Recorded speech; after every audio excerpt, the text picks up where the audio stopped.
Thank you for joining. It's a little over 1, so maybe we'll wait for maybe 1 or 2 more minutes before we start our panel discussion.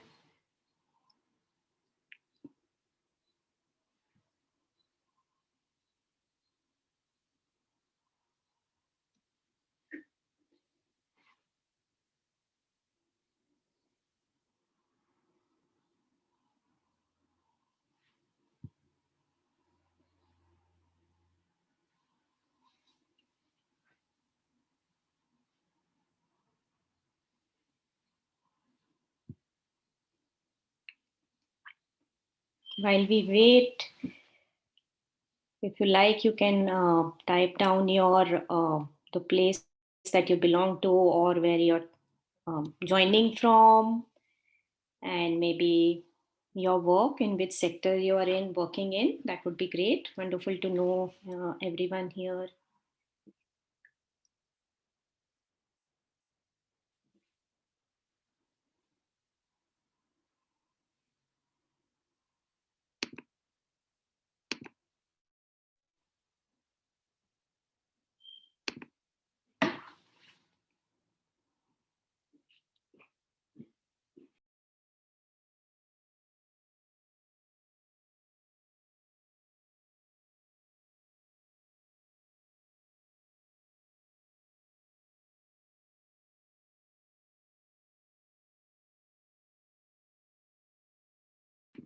Great. So different from Hamburg, from New Jersey, New York.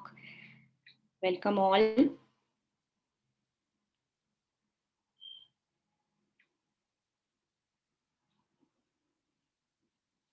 I think we should be ready to start. Maybe with just some introductions and why we are here. And thank you for joining this HLPF side event. Um, I'm sure you by now you must have all had HLPF fatigue, attending so many events and so many important events. It's really been a wonderful journey to be attending all the previous events that I've joined. So thank you for taking the time to actually be with us today as we discuss this really important topic of climate education and action to drive the SDGs. Welcome to everybody here. This is a HLPF side event organized by the Center for Sustainable Development at the Earth Institute, Columbia University. It's a UN event discussing climate education and action. Great. So we'll just start our discussions. Hi, I'm Radhika Iyengar. I work at the Center for Sustainable Development at the Earth Institute, Columbia University, and very honored to be hosting this event with our partners, the Sustainable Development Solutions Network, SDSN, UNESCO, Global Schools Program, Ban Ki-moon Center, and SDG Academy, as well as many other partners who are affiliated to us through this mission 4.7. Glad that you are all able to be a part of this event because this is one of the events that will really help us to drive our agenda forward. It's focusing on the implementation of SDG 4.7 specifically. Just a little bit about the Center for Sustainable Development. We are at the Earth Institute and have been doing policy advising with various governments, focusing on research on SDGs, previously on MDGs, as well as focusing on many programmatic elements as well, working with different implementation partners, focusing on our role, which is basically education for sustainable development. So with that angle, education for sustainable development, we've started working on this mission 4.7 with a lot of our partners, as mentioned, as given here.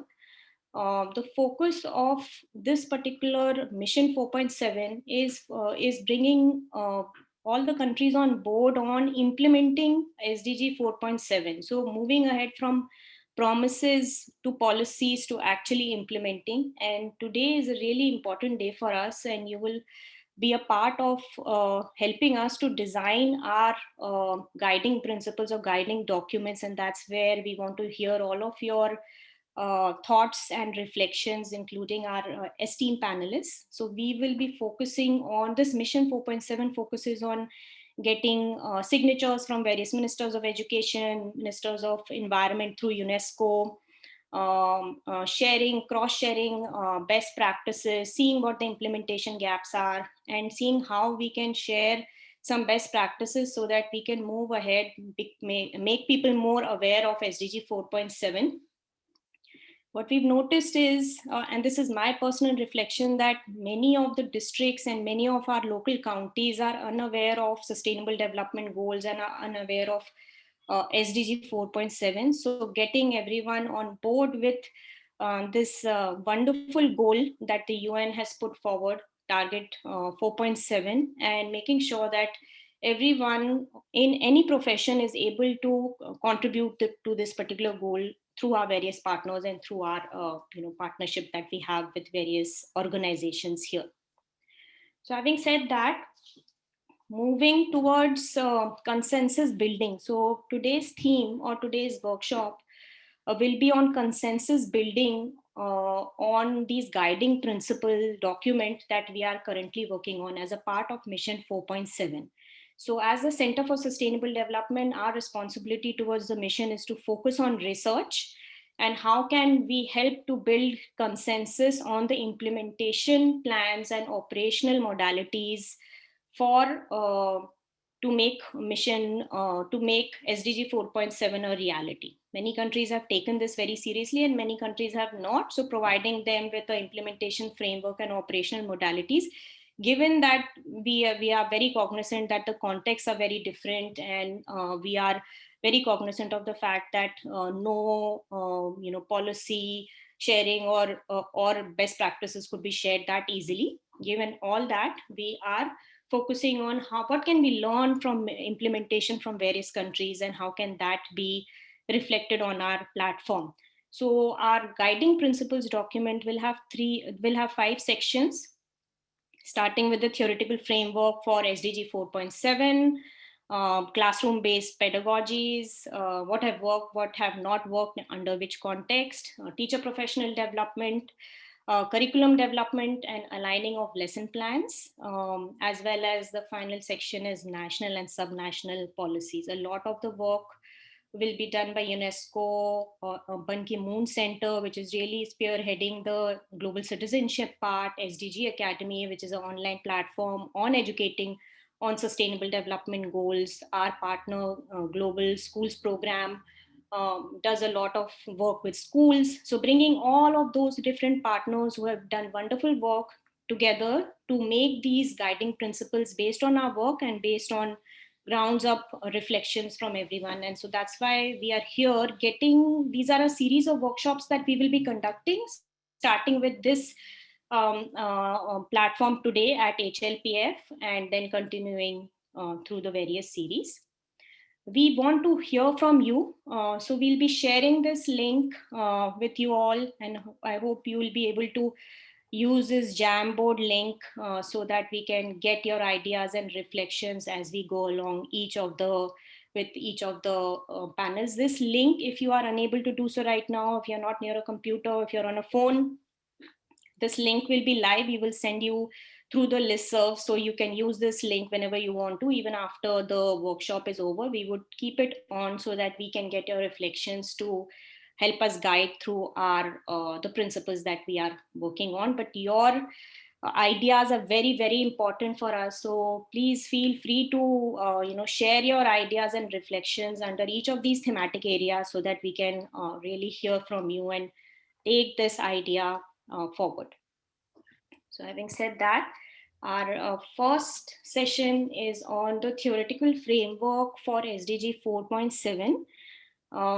We've invited Professor William Cowdelly. He's the Dean of College of Education, Lehigh University, and Vice Provost for Innovation in Education. So he's the best person to actually be guiding us on global citizenship education, on focusing focusing on how can we make the global citizenship education a big part of implementation of SDG 4.7. He has been teaching sustainable development for a long time, has published many papers in peer-reviewed journals, has given lots of talks, has books.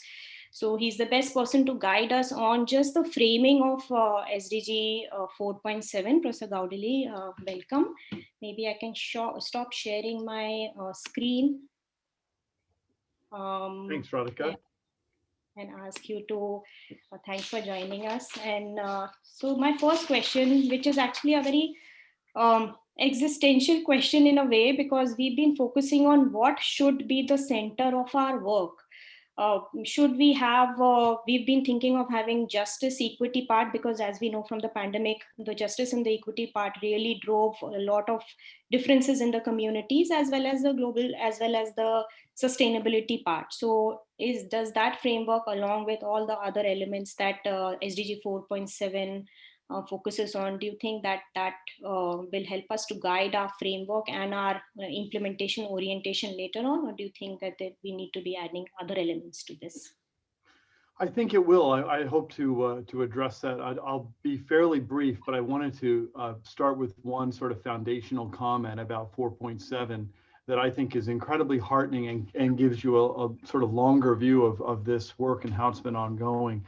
So back at the transition point from the Millennial Development Goals to the Sustainable Development Goals, myself and a number of other people who work in this area, hundreds of people, we're advocating for 4.7 or something like 4.7. And the reason for that, at least from my frame, was that the Millennial Development Goals were very focused on educational access, literacy, and numeracy, right? And of course, those are very laudable and important goals. And yet, if we just think about it in terms of that and not in terms of bringing young generations into the conversation about what to do about these problems, then we're, in a sense, mechanizing them. Like, we're not treating them with agency as learners and as beings. And so the emphasis was shifted in thinking SDG 4.7 to say, we need your help. We need your help in figuring out, young people, how to address these problems. And so putting them on the table and underscoring the importance of learning about these, not at some later date, but right now. Sustainable development and education for global citizenship and all the components of 4.7. It's just crucially important, and it's a very different mindset than saying we need to just prepare learners who will eventually learn about problems. No, we need to prepare them by learning about the problems themselves. So I wanted to underscore that. And one of the other points, I think, related to your introduction is crucially important, and that is, if we're learning about the world, we ought to be learning about the way in which it is interdependent. And to me, if we look for a core of what unifies what's in 4.7 and what unifies what's on your list, that is the core.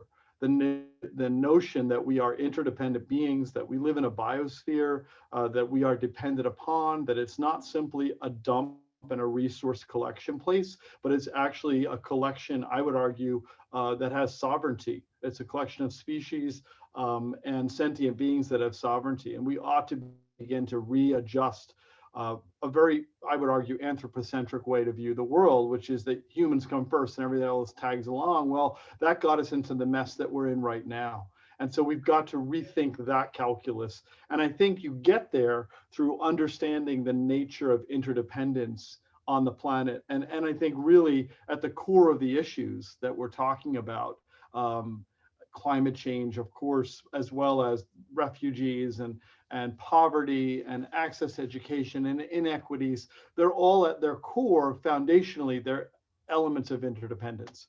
So I think that's an important sort of theme that runs throughout all globalization discourse. I guess the last point I would raise in this regard is, for me, it ought to have an aim. And so the aim isn't just learning about how the world is interdependent, but it's learning to address problems and to take the long view on the address of problems. And I think what's at a core value there is the undergirding value is human flourishing, right? So permitting and encouraging and inviting people to flourish in their context, in relationship to the biosphere, that's a crucial piece. because that's in a sense the goal of all of this work at its core is the idea of flourishing.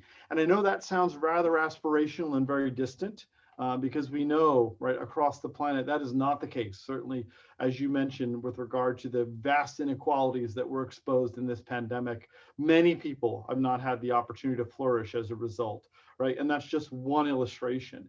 So it's aspirational, but I think that's another component of all of this work, and that is it's aspirational, it's hope oriented, it's designed to point us towards the future and to work to create that type of future. So to me, when we try to boil it all down, that's what it comes down to. It comes down to interdependence, it comes down to flourishing and the possibilities within that. And lastly, hope, the aspiration to make a better world.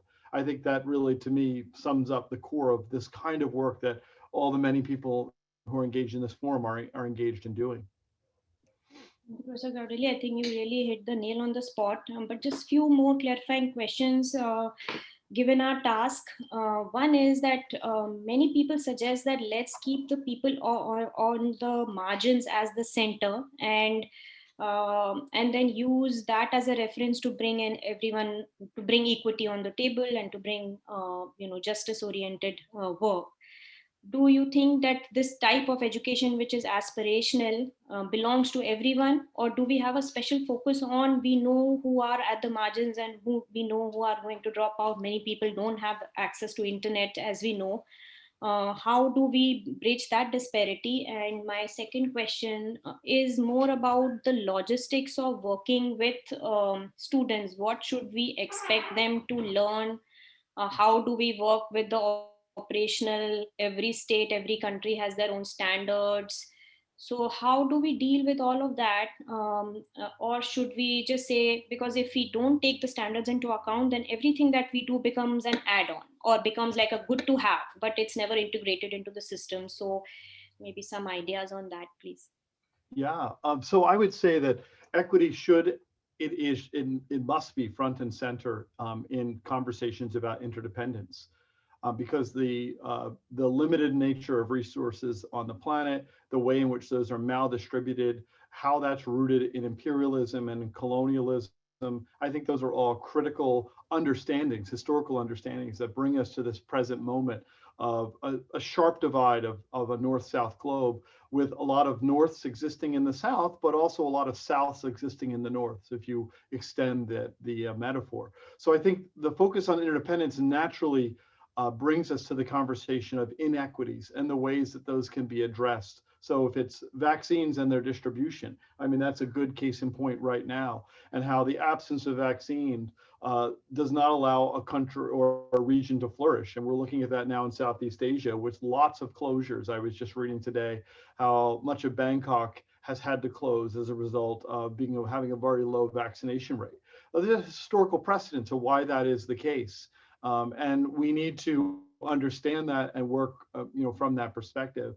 But to the other point about the nature of education, I would say that to me, we always qualify education, right? We give it different ways. We talk about special education, we talk about environmental education, we talk about place-based education. And I really think John Dewey hit the nail on the head, to use your metaphor, well, and he said, look, this is about education worthy of its name. And when we say education worthy of its name, that means an education that opens one up to the social nature of our being, and sees us as fundamentally interconnected beings.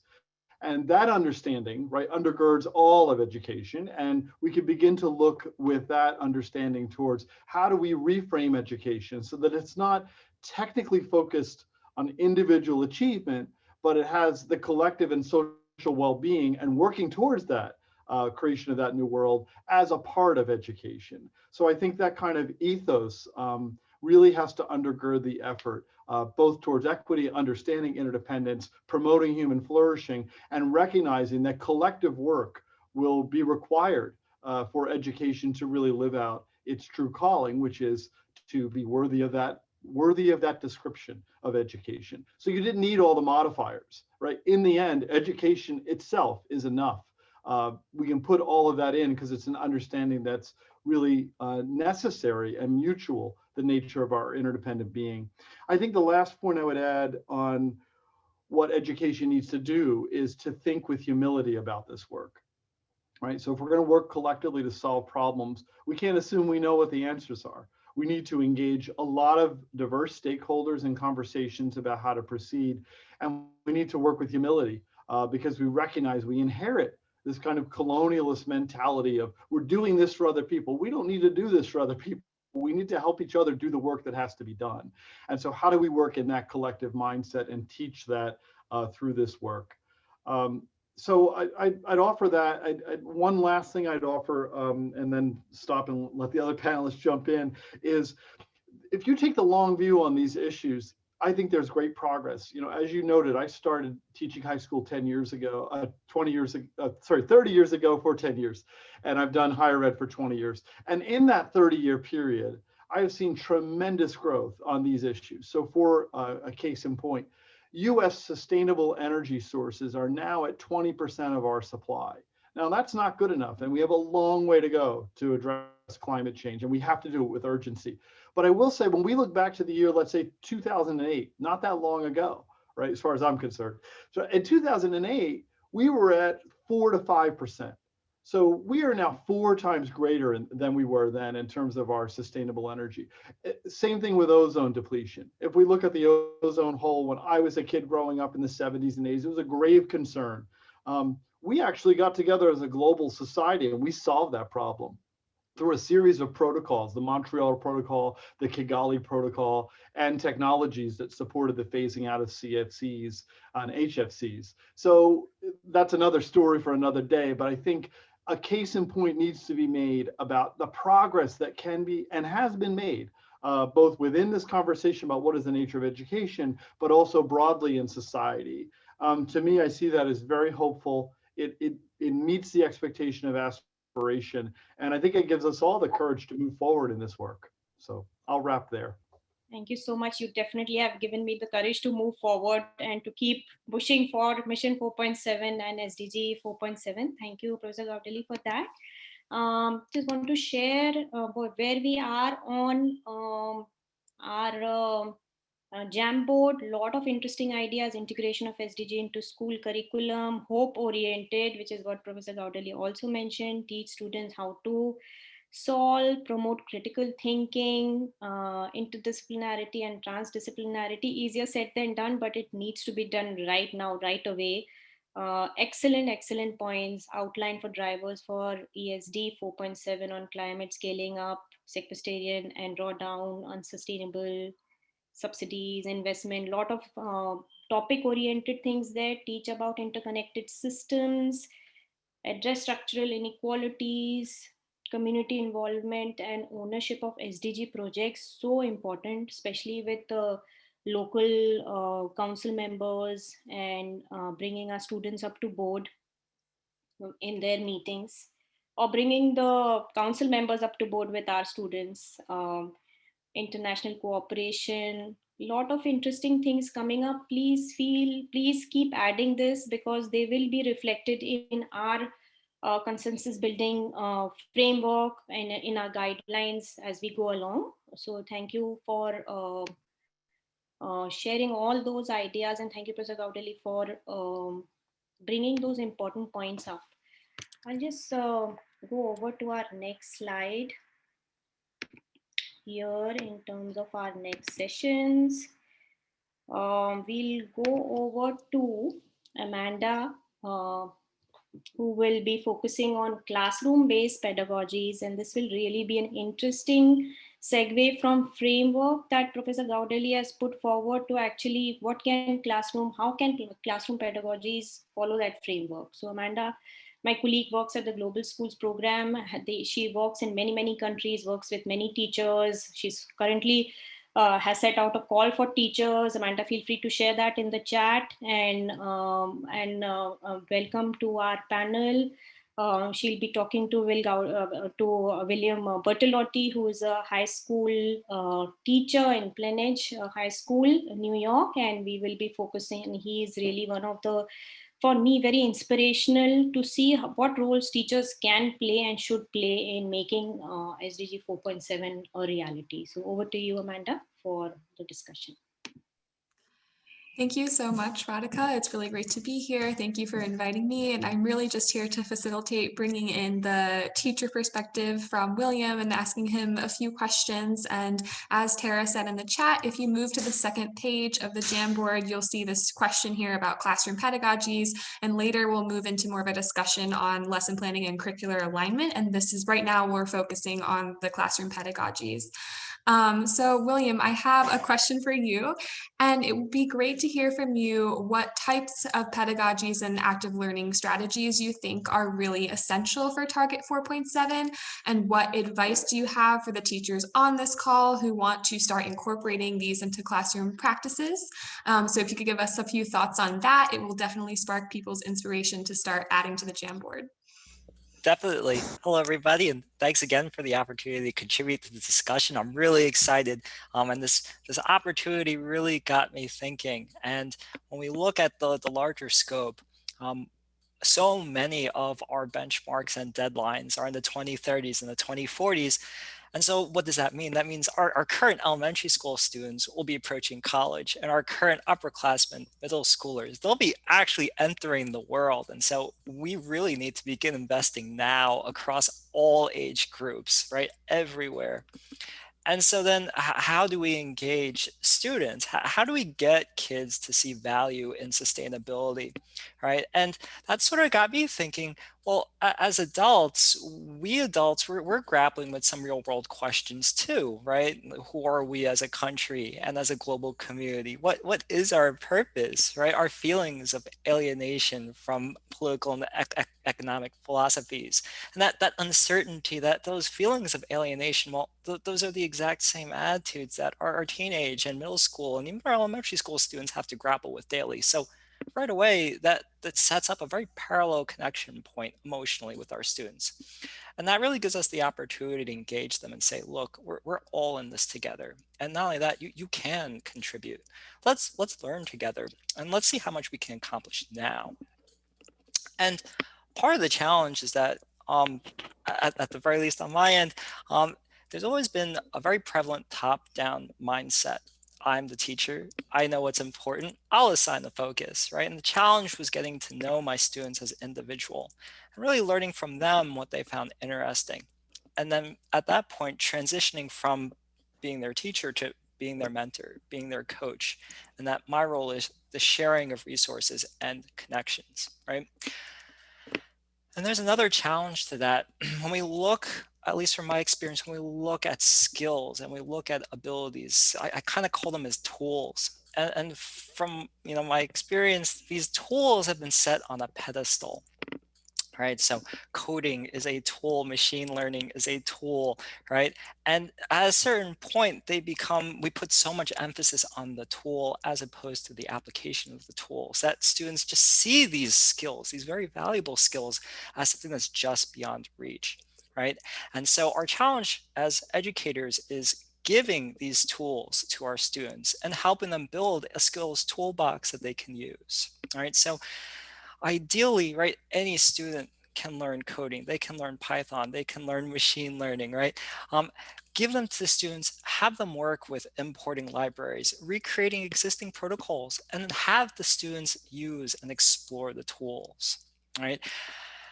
And at the same time, as they explore those tools, they reach this critical point where they start to realize, wow, I can do this. And that these skills are actually furthering my own interests in whatever topic, right, I'm pursuing. And after a certain point, as the coach, right, you're coaching them along, and you're showing them that they are the agent of change, not the tools, right? It's not the machine learning that's going to save the environment. It's them as the researcher using the tools to prototype a solution, exploring the parameters of their solution, fine tuning, right, their prototypes, right? Those are the mindsets that are integral for future success.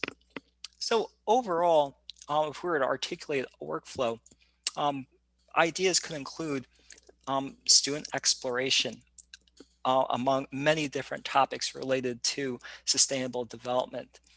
From there, exploring skills, right? Skills acquisition, right? Learning all the skills and applying those skills, right, to their own fundamental interests. And that leads to application and ownership, whereby students learn these really foundational skills that will set them up for success as future scientists and policy leaders, and also empowers them with a sense of ownership, right? That they have a distinct role in making this next century a better experience for all of us. So I guess, Amanda, I have experiences, so maybe anecdotal experiences of how this played in the classroom. And I was wondering whether or not those might be of value to all of us in this discussion. Yes, I was just about to jump in and say that I love what you're sharing about the teacher as the mentor and student exploration. And I think that those very active and practical items would be extremely relevant. So if you want to share those, please do. Awesome.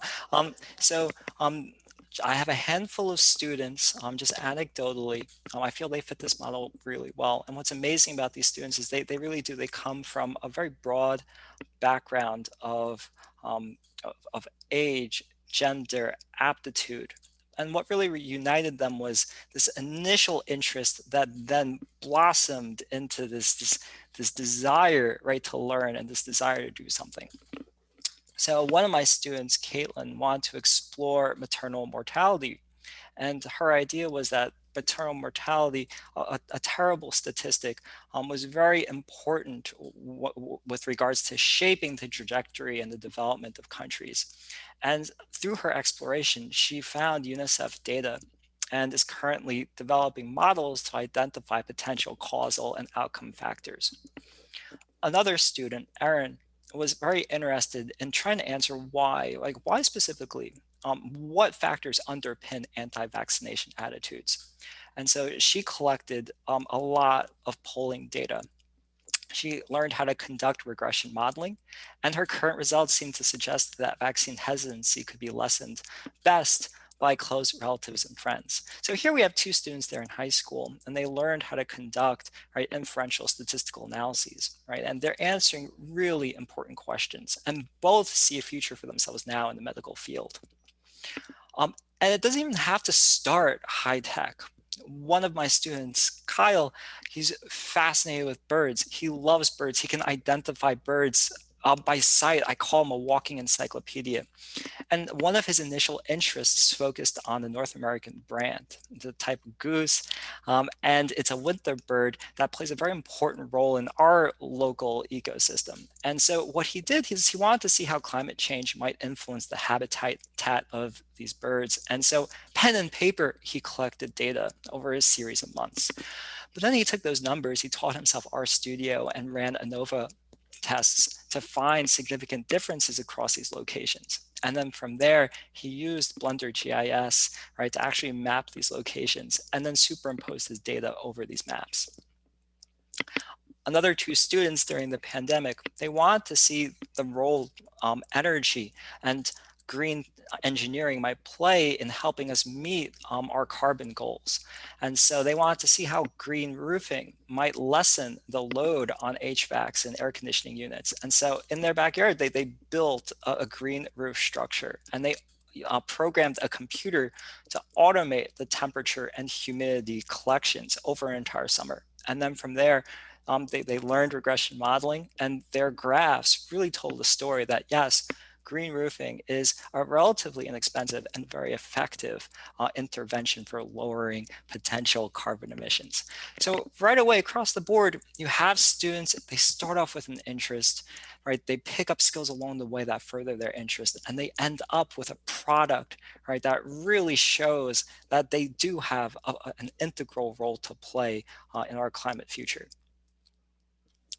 Thank you so much for sharing all of those different examples. I love the examples that you're sharing on project-based learning, inquiry-based learning, and all of these pedagogies that are really important towards Target 4.7. And one of the things you said that is really important is student interest and how you capitalize on those interests to get them really involved and gain the skills that are going to help them in and outside of the classroom. So thank you so much for sharing that. Thanks again for the opportunity. Of course, and I think we have, Radhika, quite a few more things being shared on the Jamboard.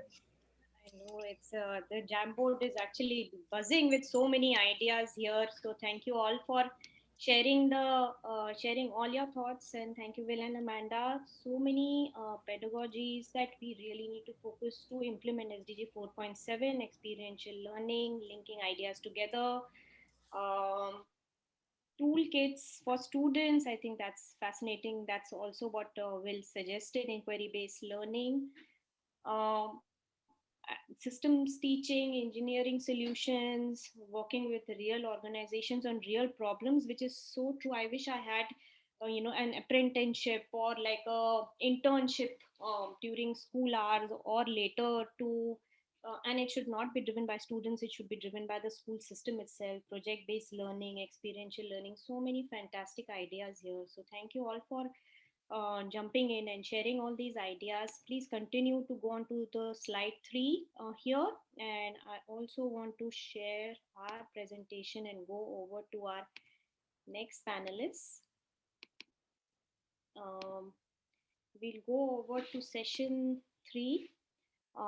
Curriculum development and aligning lesson plans. Very, very operational and very, I guess, brings in all these ideas. So as you're seeing, we are going from broader to philosophies of education to actually curriculum development and aligning lesson plans. How do we make all of this possible with lesson plans? And I have my colleague who I'm lucky to be working for more than 10 years now, Tara Stafford Okanse. She's been working at the Center for Sustainable Development, really my partner to brainstorm all the ideas with, and we've been working on the Eco Ambassadors project run by the Center for Sustainable Development together. And she's really spearheading a lot of the projects, hands-on learning, all the things that we mentioned before. She's really been spearheading a lot of that at the Center for Sustainable Development. She'll be speaking to Dr. Missy Holzer, who is, I think, a science teacher that I would want to have when I was in school.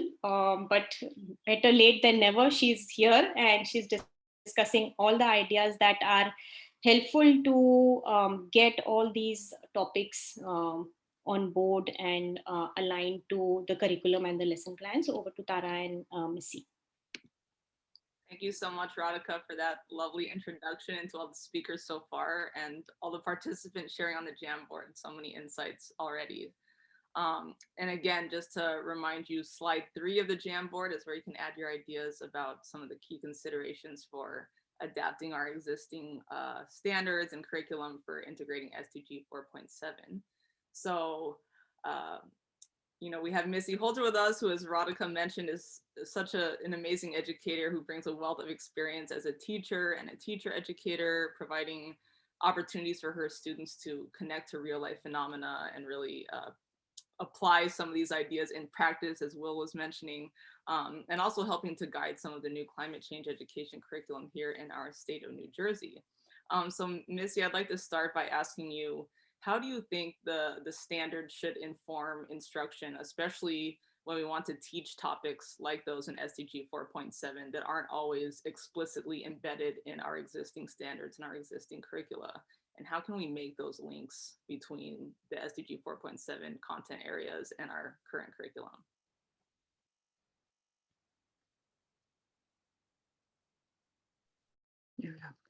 Thank you, Taryn, and thank you, Radhika, for that introduction. What I want to just suggest is that we can, as educators, we can sometimes get mired in getting mired in the standards. So what I'd like to do is provide you with a little bit of my understanding of standards, and I've been working with standards for quite some time at the state level and also at the national level, to kind of say, okay, they're there, but I think the teachers are so unbelievably creative, as we just heard William explain through his lens what's taking place in his classroom, and it's just so inspirational to hear that. And I'm going to argue that his view of standards is probably a little bit different than looking at standards and saying, hey, this is what you got to teach. So let's dig in a little bit and talk a little bit about those standards. So I view standards as guideposts for student learning as defined by boards of education. In many cases, they are assessed at certain grade bands and may be tied to teacher evaluations. Oh, that's horrible. Although this may appear to be stifled innovation in curriculum design, it shouldn't. Standards are typically built around big ideas in courses, and it's up to the teachers to decide how to leverage those big ideas to create effective learning communities within their classrooms that engage and motivate students to learn within and, as Bill was alluding to, across disciplines.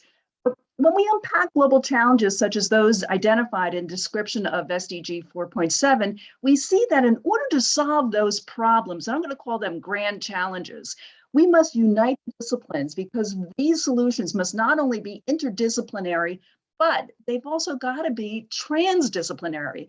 In other words, we don't see those walls between the subject areas. I think those walls provide us a classroom and a school district with the ability to kind of parse out and divide out things, makes things easy. However, life is not easy. And we've got to look at life and we got to look at these challenges in life as being transdisciplinary, not having walls. So to foster our problem solvers of tomorrow, our classroom approaches of today must provide opportunities for transdisciplinary lessons, modules, units, whatever you'd like to call them.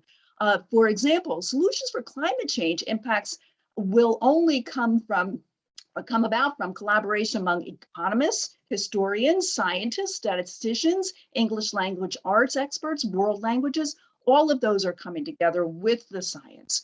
At the school level, teachers from multiple subjects could be provided common planning time to develop meaningful place-based projects for students. Now, place-based, there's a lot of PBs in teaching pedagogies. Place-based, problem-based, project-based, a lot of them are out there. I'm going to hang my hat right now on place-based. So when I say place-based, I'm referring to the work of a colleague, Steve Semkin, who defines it as students build on what they already know by leveraging the environment to gain a profound understanding of the world around them with guidance from an educator. And I think, you heard William speak and you probably were saying, yeah, that's what William was just sharing with us. So place-based learning incorporates a personalized project-based learning approach that increases students' self-efficacy and agency. And again, William was alluding to that. These projects allow learners and educators to build connections and collaboration and allow learners to connect to other disciplines using local contexts that can be expanded to global concepts and practices. So we can use that lens of place-based education to design, to think about our curricula and move away from this notion that we're pigeonholed to standards and say, hey, how can I creatively meet the standards, get a good evaluation because my evaluation might be tied to it, but also engage my students, provide them with autonomy, build their self-efficacy and agency, all of those things. And it can be done. Teachers are very creative people. So to foster place-based learning, educators are encouraged to get to know their local and regional areas to identify issues, stakeholders, collaborators, and non-formal educators, your environmental ed centers, your people that are out there and teaching, but they don't sit in a classroom, the walls of a classroom. Instead, they're educating in other ways. So this can lead to authentic lessons and modules and units. Local policymakers, specialists, organizations, and town leaders could identify projects and problems that could lead the community to a sustainable future. Many of our Eagle Scout projects and many of our Girl Scout Gold Award projects are built out of these collaborations with community members. Well, let's pull that into the classroom as well. Let's pull that into our schools. So, as mentioned with SDG related topics may not have a clear home in a curricula, but a teacher might consider ways to center them to drive learning within a particular course if transdisciplinary course development is not an option. So for example, climate change is a topic that could be addressed across an entire environmental science curricula, as well as components of a curricula for other science courses. For myself in teaching AP Environmental Science, climate change kind of ended up in that little chapter at the very end of our unit, right before the AP exams were supposed to start. I wasn't going to have any part of that. Instead, it had a seam throughout the entire course. There's no reason why I couldn't teach demographics without teaching climate change. Natural resources, all of these things are tied to climate science and climate change. So the key to success, though, is to provide students with authentic local and regional context that will motivate their learning across many topics rather than a siloed topic.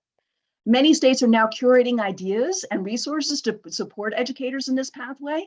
A wonderful resource to identify vetted resources is the CLEAN collection, and that's an acronym, CLEAN, and can be found at cleannet.org. This is a curated collection of over 750 resources for climate and energy literacy, as well as they provide support such as lesson plan templates and unit templates that teachers can use to create their own designed lessons. And I encourage you to visit that website to find all kinds of great resources, including regional and local resources. Thank you so much, Missy. I love how you talked about some very practical things that teachers can do right now, even within some of the constraints they may face with some of these resources, but then also thinking, how can we push for these more transdisciplinary approaches, opportunities for teachers across subjects to plan together, to have these kind of projects, bringing in community partners. So I don't know, that might be an action point for everyone, right? Is to encourage our education decision makers to start thinking of these things. Because I know I always think that kind of transdisciplinary approach is ideal, but maybe the topics that connect aren't happening at the same time in the timeline of the year and those challenges. So how can we make that easy for teachers? So thank you so much for bringing those ideas. So now to just maybe make it a little more practical, I want to ask you if you can share a little bit about some examples of how you've adapted your curriculum, like you were just mentioning, to bring in the 4.7 content like climate change and global citizenship, and how to bring in those action-oriented components that are relevant to the communities and the local histories of where you teach and that help connect learners to their space. Sure. So the challenge with topics foundational to sustainable development is that they are big, and we as educators can't do it all. But as William mentioned, we can develop the skills needed to address these topics should students come across them in the future. So this is why stressing the practice of science and engineering in science courses is so important, along with contextualizing the content for students. So for example, an example of how I've addressed this, it was through a partnership with our local watershed association, where we use placed and problem-based learning to engage students in science and solutions and sustainable issues. Here, students were in the field collecting water quality data and then applied it to developing solutions to ensure a sustainability of our local swamp, which is part of the National Wildlife Refuge Network. So in this case, the students, our location, and tying in, I'm going to throw out not just place-based, but there's notion of geoheritage. So this notion of geoheritage says that we are married to a location for purpose, and whether we are there for a reason, and it is providing us with resources, providing us with a connection. But we shouldn't think about it as today, with the houses all built and infrastructure in place, but is instead go back to where it became. Where it began. And in this case, with geoheritage of the Gray Swamp, is that it was historically, during glaciated period of time, it was an old glacial lake. And therefore, it's this bowl. And our community was situated around this bowl. So if you can kind of imagine, that's a lower spot for water to flow. So the water had a choice to flow into a river or flow into the Great Swamp. So in this case, students were tasked with looking at the water quality that was flowing into this swamp, knowing that swamps hold, watersheds, swamps hold what are called ecological services for all of us. They're needed to thwart off flooding. They're needed for biodiversity. There's such a strong need to have these wetlands or watersheds or swamps in our backyard. So it was inherent upon the students to figure out what was the water quality like. And what they found is that as the water was flowing into the Great Swamp, this is pretty nasty stuff. You got the dogs, you got the people when they're washing their cars, you've got all kinds of infrastructure that's impacting the water quality as it flows into the Great Swamp. But what they found, though, is as it was leaving the swamp and going into this next spot, it was purified. That was an amazing aha for the students. That got them so psyched into coming up with solutions to local problems with water quality. And in that, once they created the solutions, we invited some town elders and townspeople to come and hear the students' solutions, many of which were implemented because they were simple to implement. It's that one small thing that we can all do. And the students brought up many of those one small things that we could all do to ensure the water quality into the future. That's just one example of capitalizing on what's on a local level for students to take advantage of and for teachers and schools to take advantage of, and thinking about outside those four walls of the building. It's a lot to offer, and we can all move towards a sustainable future if we think about our connection with beyond those four walls. Thank you so much, Missy. That was so great and very inspiring to hear how you brought the town elders together to learn from the youth. And I think like what you were talking about, community connection, bringing in all these entities that are in our communities is a great way to help promote these solutions and move beyond the classroom walls. So thank you so much. And I think we'll turn it back over to you, Radhika. Thank you, Tara. Thank you, Missy. There's been a lot of activity on our Jam board. Slide 3, promote discourse outside of school, which is bringing in the village and community elders, location-based learning, collaborative approach, place-based learning. We are not pigeonholed to standards. I love that because that's something that I think is very critical for futuristic thinking, and maybe making this transformative education. We call it transformative education for our guiding principles. I guess this is the transformation that we all need. Resources should be available, give students a real voice in local issues, transdisciplinary curricular approaches, place-based learning. So a lot of fantastic ideas here. Webinars to be conducted by students on Bridge 4.7 globally. Fantastic. Consider targeting skills with students that will enable them to do transdisciplinary thinking, and that teachers across different subjects. Amazing ideas. Please keep them coming, because we will be needing them, as I mentioned earlier on, for our guiding principles document. This really has been wonderful to get everyone's thoughts, as well as Missy and Tara to set us off with a very promising discussion there. We'll go over to our next discussion with Aryan Jain, who's at the Melbourne Middle School, in discussion with Alison Mulch. She's the project director, School Sustainability, New Jersey, Audubon.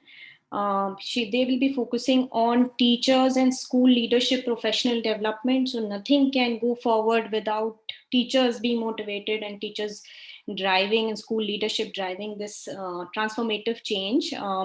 Aryan has really been thinking about these issues, has been doing a lot of research on what questions he has for Ms. Mulch, and I feel that he is really the best person to be asking these questions. He's a part of the Melbourne Middle School, has a lot of questions, and also is connecting a lot of local issues. He recently did a plant sale. He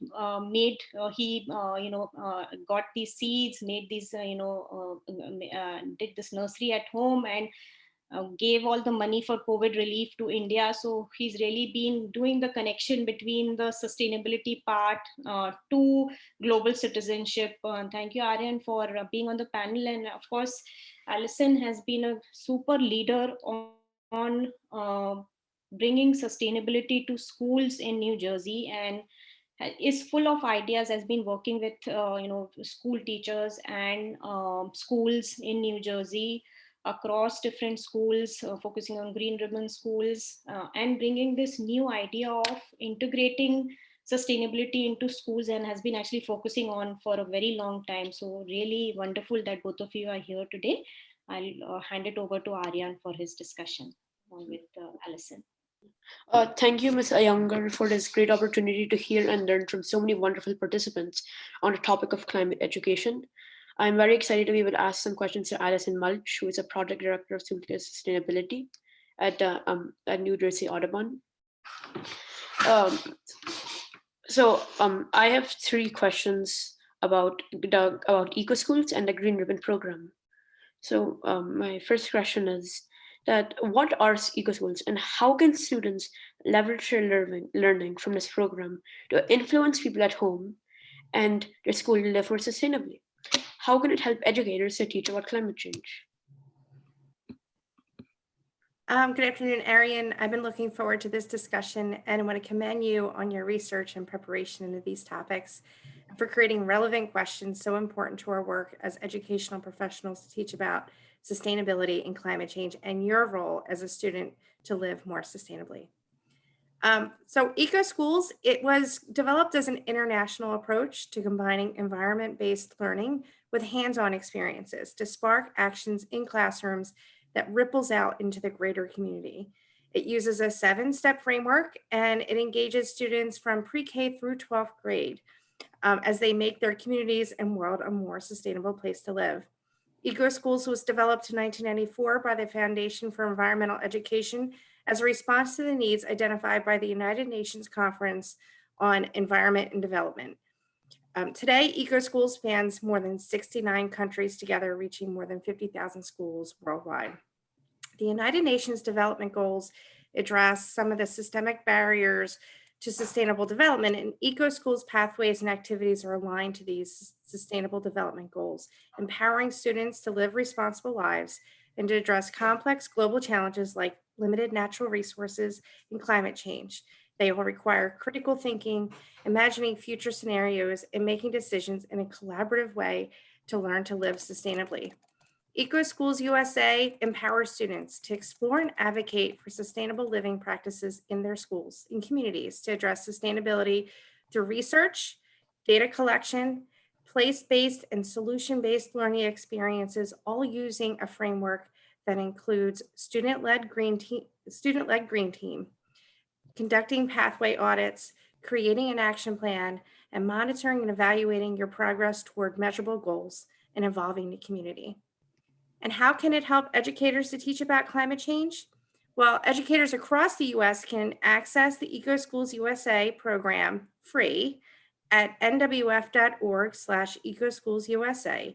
And in New Jersey, our Department of Environmental Protection recently published a statewide climate change scientific report, which I'll put the link in there for you.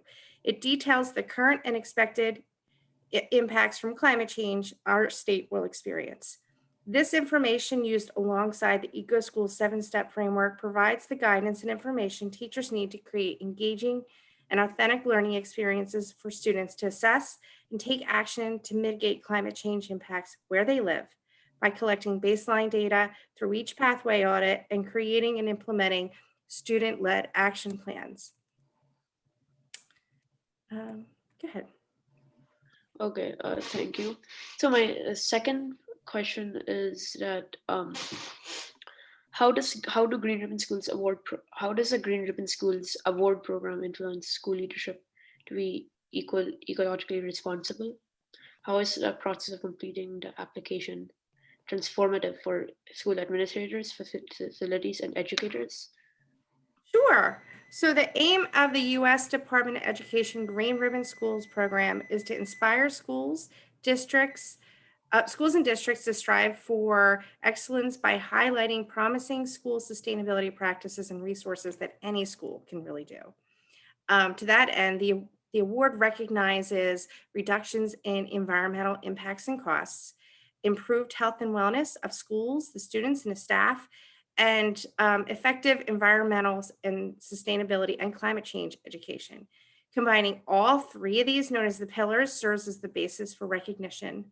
The initiative was developed as a federal communications and outreach tool structured as a recognition award.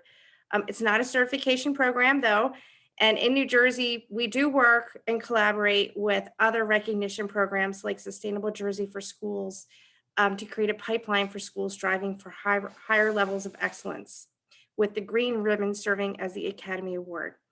Each year, schools are inspired by the highlights of best practices in school sustainability from past honorees and encouraged to participate by completing a rigorous application, which is then submitted for review by a nomination committee consisting of representatives from educational and environmental agencies throughout New Jersey. So how is this process of completing the application transformative for schools, administrators, and educators? The guidance provided and training to school administration and staff, well, on average is about 3 years per school as they implement sustainability education and practices to achieve award-winning results. The application itself serves as a checklist for best practices, which can be used by any school looking to green their practices. The process of completing the application requires substantial teamwork by school administrators, including the principal, business administrator, facilities, guidance team, nurse, and teaching staff. And I've even seen students take on this application, which is always phenomenal.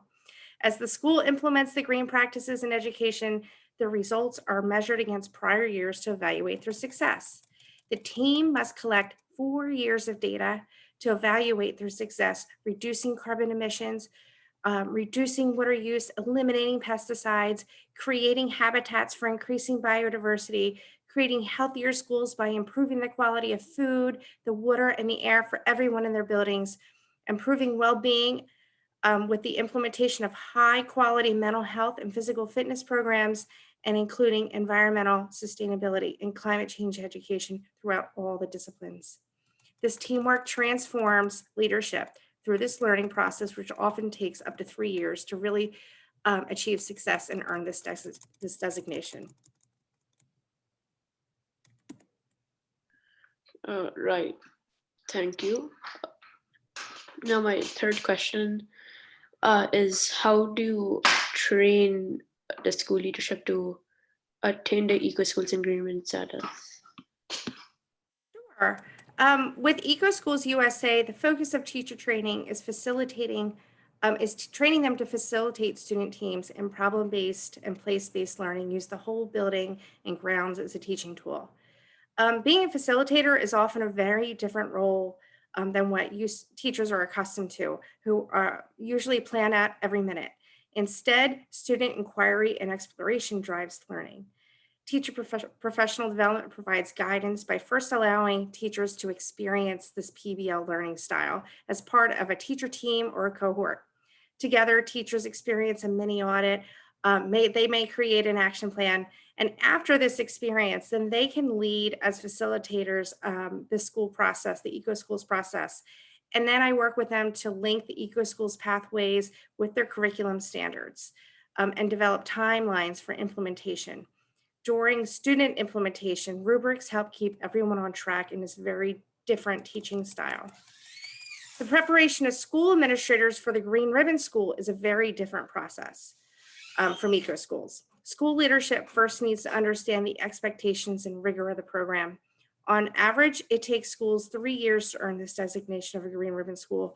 With each year, it takes a team effort to collect and evaluate up to 4 years of data, taking each year to improve their applications, implementing programs and practices as recommended from the feedback given during the review process, by researching and implementing new programs, practices, and education, and evaluating their success to give feedback based on their answers, providing guidance for improving their programs as suggested by a nominating committee.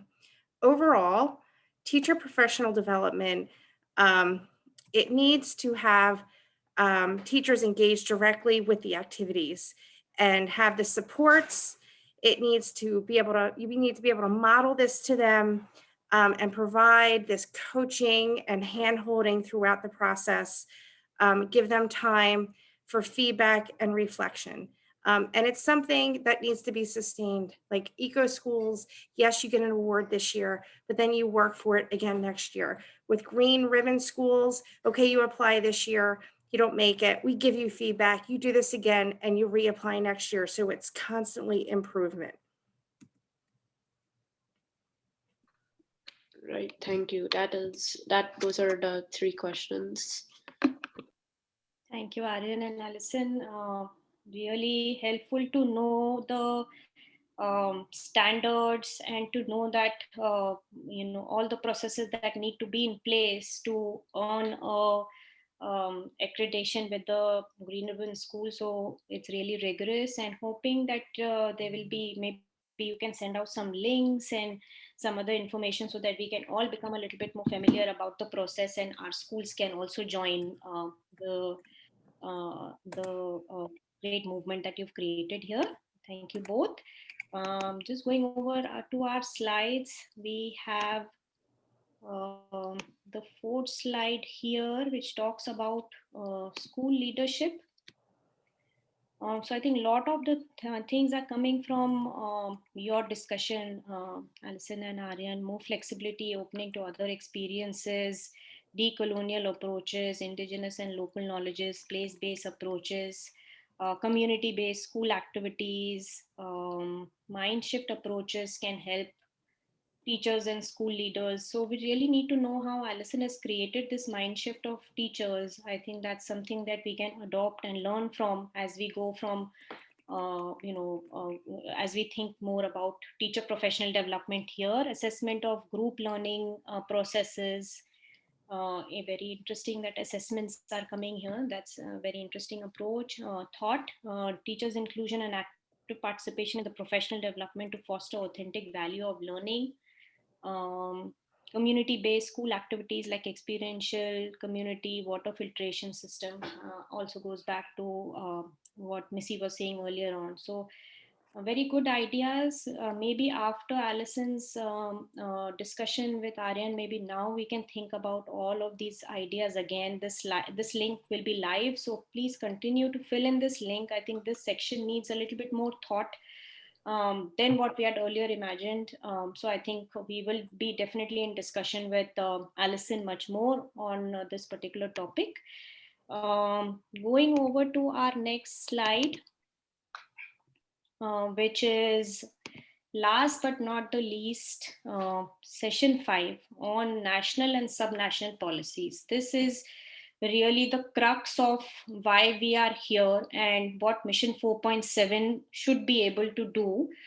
How can we learn from national and subnational policies, share ideas, convince ministers of education, convince local leaders.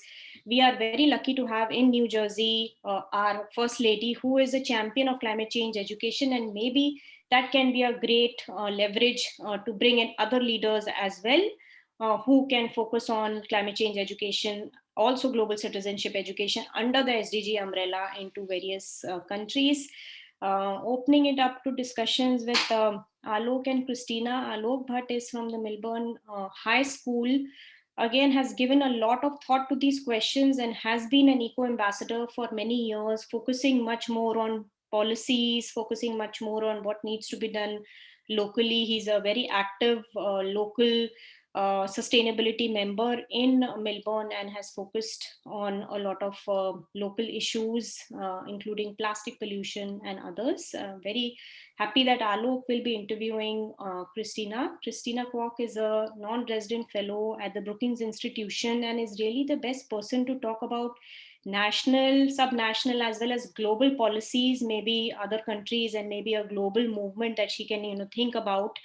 Her papers at the Brookings Institute has been very inspirational for me to overview where things are. She has laid out these strategies on climate change education very succinctly. And if we can all go back and reflect on those strategies, I think we will all be in a much better place in terms of frameworks and in terms of national, subnational policies. So over to Alok to have a discussion with Christina. Thank you for the kind introduction, Dr. Iyengar, and it is a pleasure to be here today. It is my pleasure to introduce our esteemed panelist, Ms. Christina Kwok, who is a non-resident fellow in the Center for Universal Education at the Brookings Institute and a 36 by 36 Transformation Fellow with the Wellbeing Economy Alliance, the Schumacher Institute, and the Collective Leadership Institute. She is a social scientist with an interdisciplinary focus on education for climate action. She is an expert on girls' education in developing countries and has co-authored the book, What Works in Girls' Education? Evidence for the World's Best Investment. She has published numerous policy papers and academic articles on topics in climate change education, gender, health, and international development and education. She has also chaired the Girls Charge Initiative, a Clinton Foundation global commitment to Opportunity Alliance, the UK Department for International Development Girls Education Challenge, and Save the Children UK. Thank you. Thank you for being here today. And my first question for you is, recently I read a paper, a sustainable development report by the SDSN, and it said that no US state is currently on track to fulfill any of the UN SDGs, let alone SDG 4.7. So why are national and subnational policies important for education for climate action? And what are some examples of these policies? Yeah, well, thank you so much, Alec, for that introduction. It's been really great to monitor and just kind of track your own development as an eco ambassador. I remember seeing you and hearing you speak. I think maybe, gosh, it was pre-pandemic when I came up to New York. So it's a delight to see you here again. So in terms of policies, policies are important because, especially at the national level, because they set out the architecture that we need as complex systems, complex societies, really geared towards action, towards implementation, coordination, and so on. I mean, when we think about, organizations, policymakers, decision makers, leaders, we all have a finite period of time. We have a finite period of resources, and policies are really helpful for setting priorities, organizing those stakeholders' focus, organizing their time, and then most importantly, organizing their resources and their budgets. And without the policy inclusion of topics like SDG 4.7 or education for climate action, all of the downstream action just becomes that much harder because we don't have the scaffolding, the frameworks, the cues to really push forward action, right? And then that then has its own sort of downstream effects of really not, creating opportunities for accountability, right? So if we don't have policy, we don't necessarily have benchmarks, we don't have indicators for progress. And it just makes it much harder to solve challenges such as those that are being targeted by SDG 4.7. So when we think about education for climate action in particular, we could be talking about any kinds of policies. We could be talking about national ACE strategies, for example. So these are national action for climate empowerment strategies that the UNFCCC encourages countries to develop to really focus on education, training, public awareness, and public participation, and so on. In terms of the kinds of action that can happen at subnational level, right? We could be talking about national climate change learning strategies.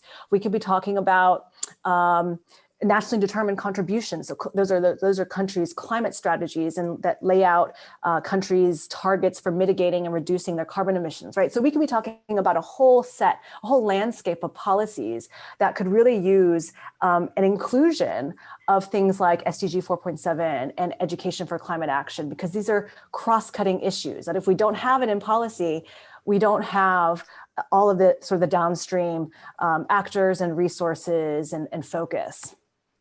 Right. Thanks. Yeah, I really like how you likened policy towards organization and you really did a good job at explaining why policy is important if you want to shape climate change and make shape education, and make a big impact.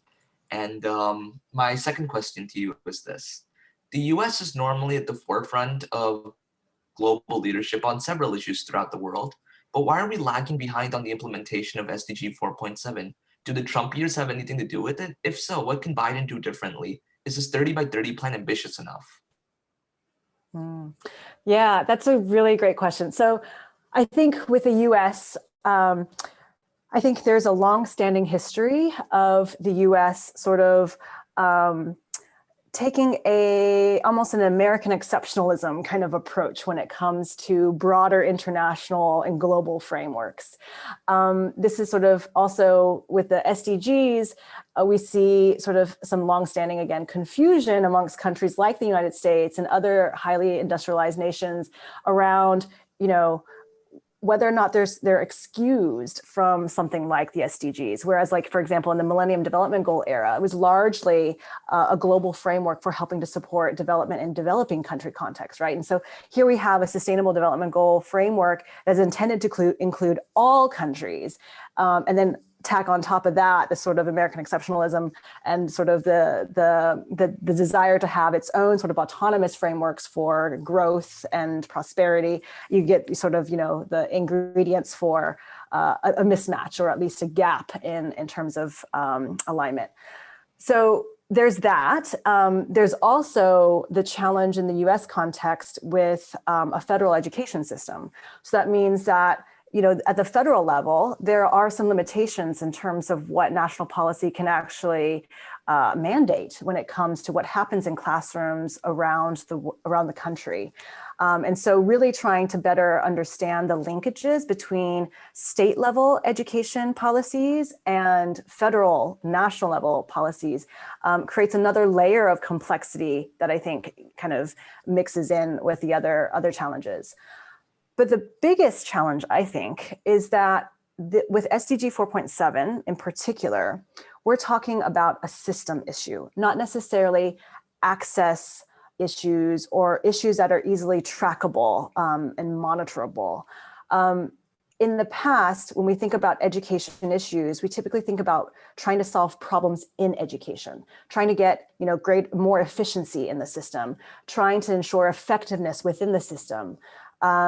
And really trying to, tinker with what's going on within the system, whether or not our curriculum is aligned with our assessment, whether or not teachers are properly trained on, delivering the curriculum or whatnot. So problems in the education system.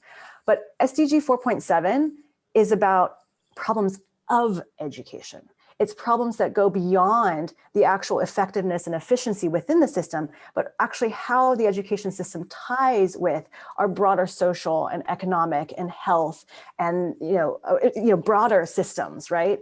It's about sustainable development. It's about human rights, gender equality, global citizenship. These are things that are broader beyond just tinkering with things within the system, within the education system, right?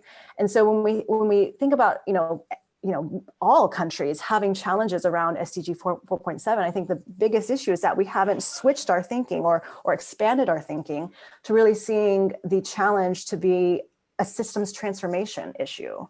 And as long as we stick within the mindset that we need to sort of tinker with what's happening, problems in the system, we're not going to get to addressing problems of the education system.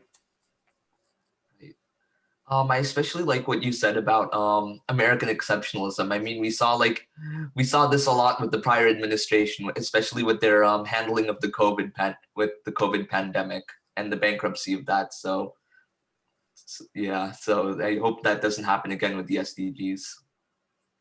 Yeah, absolutely. I mean, and I forgot to mention a point about sort of how we could ensure that there is sort of cohesion around, with Biden's 30 by 30 plan, although that's focused especially on conservation of land and water, I think we can even look at his current executive order on tackling climate change in the US and abroad.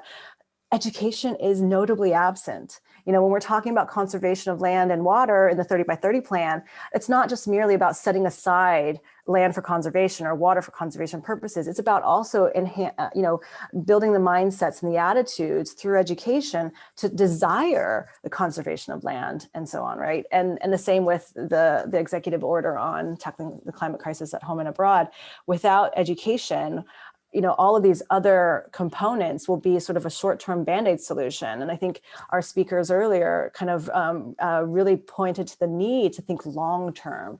Both our two Williams both spoke about that, right? In terms of the long-term view of solving problems and also thinking about, how we can incorporate that kind of broader kind of approach to addressing mindset change through our education endeavors. Okay, great. My next question for you is this: is there any country that has done notable work in terms of implementing SDG 4.7, and what can we learn from them?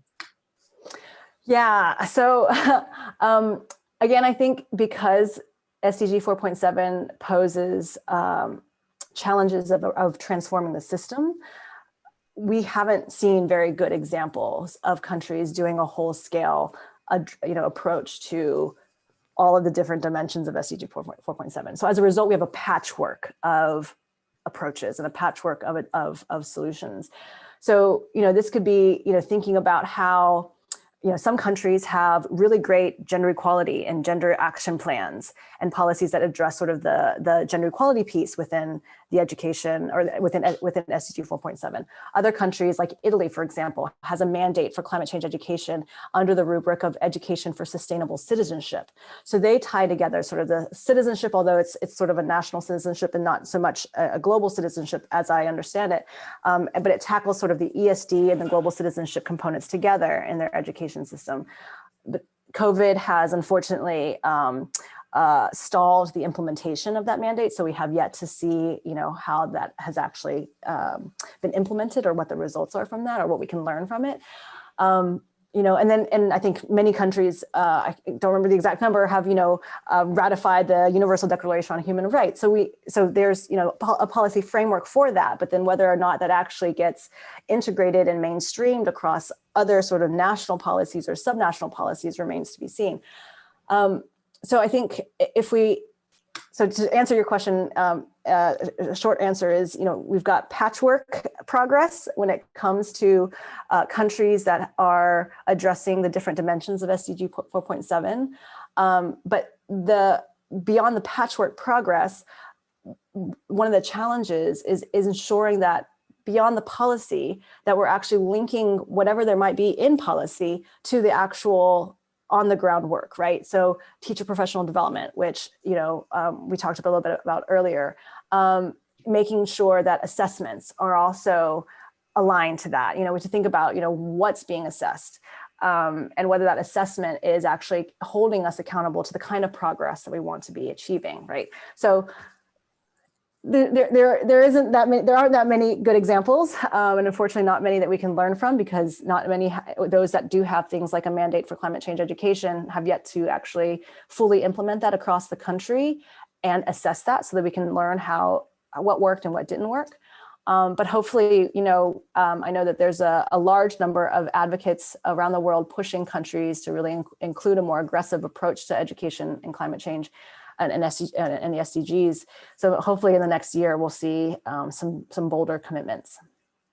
Yeah, I heard that New Jersey is also integrating, and a bunch of other states are also integrating climate change into their curriculum.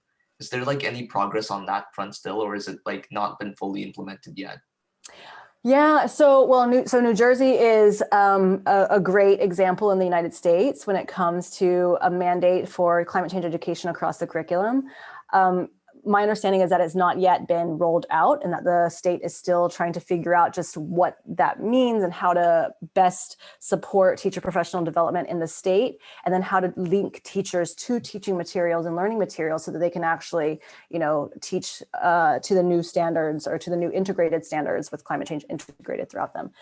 California has just recently passed a new law that will ensure that the environmental concepts are not only included across all curricular elements, but that there's also a climate justice component linked to that.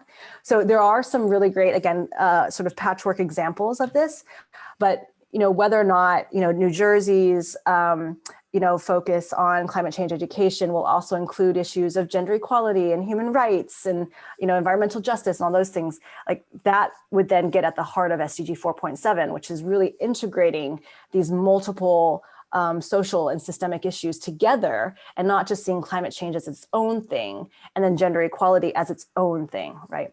Right. So can you please, so for my final question, can you please highlight some of the national and subnational policy measures regarding climate education that have already been successfully implemented and shown results? Right. So here's where we lack the implementation part. But we do have a handful of countries that have things like national climate change learning strategies. The Dominican Republic is one of them, Zambia, Zimbabwe, Malawi, Uganda, and Ghana are among those countries. And I know that Ghana, for example, has been taking great efforts to train teachers to teach climate change in school. So there is progress being made, but whether or not, whether that teaching of climate change also addresses climate justice issues, addresses gender equality, addresses global citizenship, the full gamut of SDG 4.7, I think we still need to see that. And then the results part, I think, is an important piece to sort of stick on for a little while here, because results is one, and then the implementation. So just mentioned sort of the policy level, but with results, we have a hard job in front of us, because I think we're still not yet clear as sort of a society as to what is it that we want to measure when we're talking about education systems that are oriented to climate action. I mean, are we only tracking knowledge gained, that students are learning about climate science and understand the basics of greenhouse gases and so on? Or are we also interested in ensuring that learners come out with the tools and the mindsets to address solutions, right? Do we want to also be tracking whether students are understanding the social and climate and environmental justice dimensions of climate change? So beyond just the climate science, but getting into the social issues as well, right? So when we want to see results, we don't yet understand kind of what results we want, other than ticking a box that says yes, 15-year-olds around the world can understand the basics of greenhouse gas effect, right? So that's something that I think we still need to understand better, alongside sort of the implementation issue around policy. So we don't yet have good highlights to be able to spotlight. Okay, great. Thank you.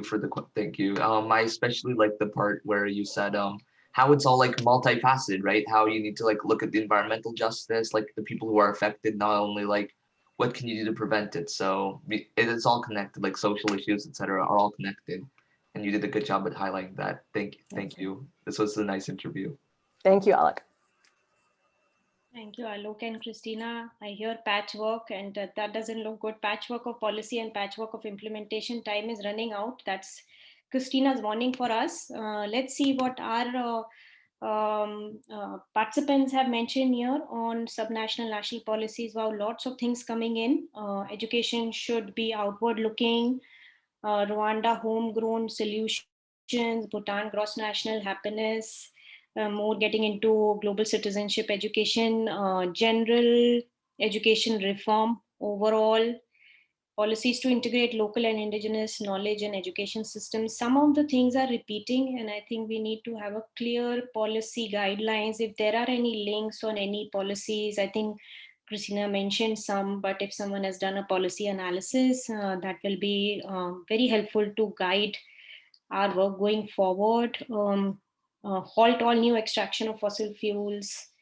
So again, goes to what Christina was saying, outward looking education. How can we bring in all those aspects and see what we want to measure? I think those are big critical things. So I hear that none of these countries have been able to implement the whole gamut of SDG 4.7.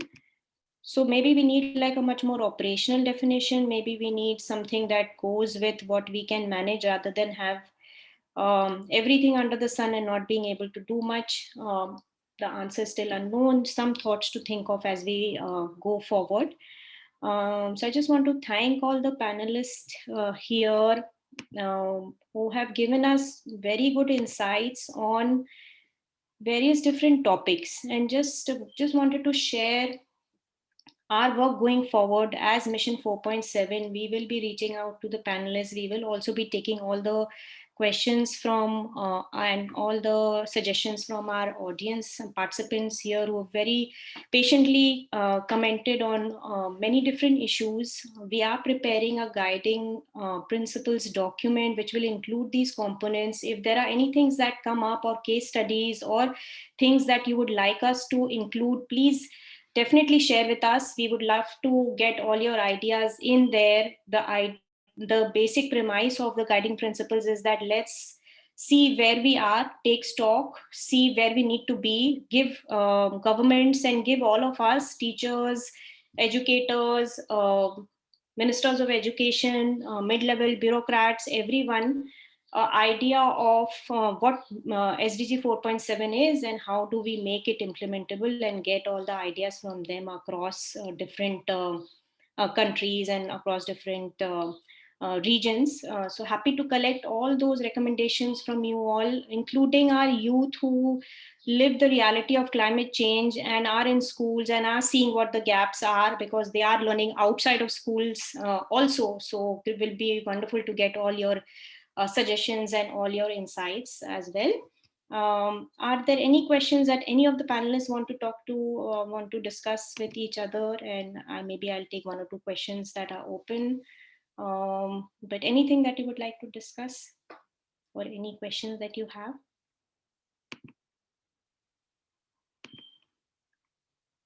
There are many questions that are coming up in the Q&A section. We continuously are addressing all of those, but if there is any, maybe one or two questions or any reflections based on all the things that we have all heard, if anyone wants to share.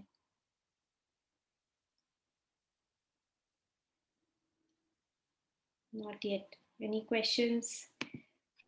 I kind of want to speak to one of the questions in the chat that Christina also just answered about how do we talk about the oversized impact of lobbying and the strong presence of industry, especially those based on practices that make money at the expense of the environment. And how do we work to disempower, or how do they work to disempower climate-oriented policies? I just think that a huge way to address this issue is civic education. And I know a lot of those who have spoken today talk about, making learning more action-oriented. And I think part of that is learning about our roles as citizens, wherever we may be based. How do we go about having our voice heard? What are those processes of speaking at city council meetings? How do you get the word out to other people in your community to speak out on these issues? That really is the way. It takes people power to overcome these entrenched special interests that kind of work against some of these sustainable development goals. So making sure that that is a big part of the curriculum, and that civic engagement is, again, transdisciplinary, something that we learn about across subjects. I'm sure there's more to be said on that question, but I just wanted to mention that. I think it's also echoing what Bill Gaudelli had mentioned, and also all the others who have just said that place-based learning, context, bringing the elders, Christina's point of bringing the policy in place and understanding what do we want to measure. Also I think Allison's point of having all the schools working towards this, not as an extracurricular, but as a big part of making sure that people and planet are both at the center, which also makes me think that, Professor Gaudelli mentioned, we are not that important. We are a part of the ecosystem. Humans are not necessarily the only people only living beings that should be at the center. So I think that really needs to be the crux here. Lots to reflect, lots to think on. We will continue our discussion. There will be another round of questions, another round of series as we go along. Yes, Bill, you have a... I wanted to just add one more piece, a bit of an advertisement for an upcoming study that'll be released by UNESCO in the next month. And it was a study of teachers around the world and their capacity and perceptions of 4.7.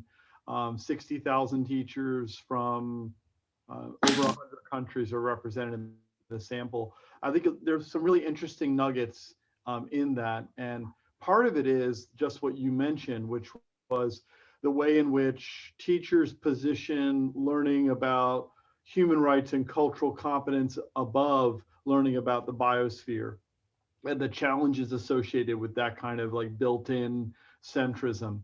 So anyway, I'm happy to share the link when I get it, but I just want to let you know that's coming out in the next month or so. And we finished writing it. It's now in the hands of the external reviewers with UNESCO.